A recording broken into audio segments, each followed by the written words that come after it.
창세기 5장 혹시 읽어보셨나요? 솔직히 그냥 옛날 사람들 족보 같고 누가 죽고 또 죽고 좀 지루하게 느껴질 수 있잖아요. 근데요, 이 끝도 없이 이어지는 죽음의 기록 속에서 정말 역설적이게도 생명에 대한 엄청난 약속을 발견할 수 있다는 거 아세요? 이게 어떻게 가능하냐고요? 자, 지금부터 한번 제대로 파헤쳐 보겠습니다. 이 이야기는요, 인류의 시작이죠. 바로 아담, 이 한 사람에게서 출발합니다. 그리고 무려 13대를 거슬러 올라가는 정말 어마어마한 여정이에요. 이건 그냥 한 가문의 역사가 아니고요. 말 그대로 인류 초기의 역사가 고스란히 담겨 있는 거죠. 근데 이 기록, 뭔가 좀 이상하지 않으세요? 아주 특이한 구조를 가지고 있거든요. 거의 모든 문장이 똑같은 단 하나의 단어로 끝나요. 그 단어가 뭔지 눈치채는 순간 이 족보가 왜 중요한지 그 진짜 의미가 보이기 시작할 겁니다. 그래서 이런 질문을 던져볼 수밖에 없는 거예요. 이 길고 어두워 보이는 족보가 과연 그냥 절망의 노래일까요?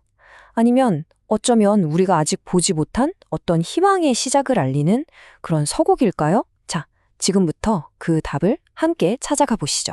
자, 먼저 죽음의 계보부터 살펴보겠습니다. 창세기 5장은 아담에서 노아까지 이어지는 혈통을 쭉 기록하고 있는데요. 여기에는 뭐랄까, 계속해서 반복되는 아주 암울한 리듬이 있어요. 여기서 계속 죽었다 하는 이 말은요, 그냥 수명이 다했다는 뜻이 아니에요. 이 기록을 자세히 뜯어보면요, 이 죽음이라는 건 하나님이 경고했던 바로 그 죄의 대가라는 걸 아주 명확하게 보여주고 있는 거죠. 그러니까 이건 단순한 사실 나열이 아니라 이런 원인 때문에 이런 결과가 나왔다는 걸 계속해서 증명하고 있는 셈입니다. 자, 그럼 그 암울한 리듬, 그러니까 타락 이후의 인류 역사를 딱 정의해버리는 그 특정 패턴을 한번 직접 보시죠. 자, 보세요. 인류의 첫사람 아담, 살다가 죽었더라. 그의 아들 셋, 역시 살다가 죽었더라. 그리고 다음 세대인 에노스까지. 결과는 똑같습니다. 이쯤 되면 정말 하나의 공식처럼 느껴지지 않으세요? 태어나고, 살고, 그리고 죽는다. 이 피할 수 없는 운명의 공식 말이에요. 네, 바로 이겁니다. 필멸의 공식. 누가 아들을 낳고 몇 년을 더 살다가 그리고 죽었더라. 이 구조가 정말 지겹도록 반복되면서 인간의 역사에는 죽음이라는 명확한 한계선이 그어져 있다는 걸 계속해서 각인시키는 거죠. 그런데요, 이 끝이 없어 보이던 죽음의 행진 속에서 갑자기 정말 놀라운 반전이 일어납니다.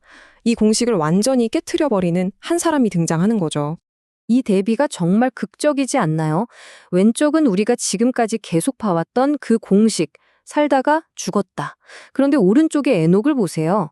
그의 인생은 완전히 다른 말로 요약됩니다. 바로 하나님과 동행했다는 거죠. 상경은 이 특별한 상황을 이렇게 말합니다. 에녹은 죽었다가 아니라 하나님이 그를 데려가셨다. 바로 이 지점에서 그 끈질겼던 죽음의 공식이 깨지는 겁니다. 결국 에녹의 이야기가 우리에게 보여주는 건 아주 명확해요. 어떻게 사느냐가 어떻게 죽느냐의 결과를 바꿀 수도 있다는 가능성. 다시 말해서 하나님과 함께하는 삶이 죽음이라는 절대적인 한계를 넘어설 수 있다는 신앙의 첫 번째 신호탄이었던 거죠. 자, 이제 이 족보의 마지막 인물로 한번 가보겠습니다. 에녹이 희망의 섬광이었다면 이 마지막 이름에는 아예 새로운 시작에 대한 약속이 담겨 있어요. 그 이름은 바로 노아입니다. 노아라는 이름의 뜻 뭔지 아세요? 바로 위로 또는 안식입니다.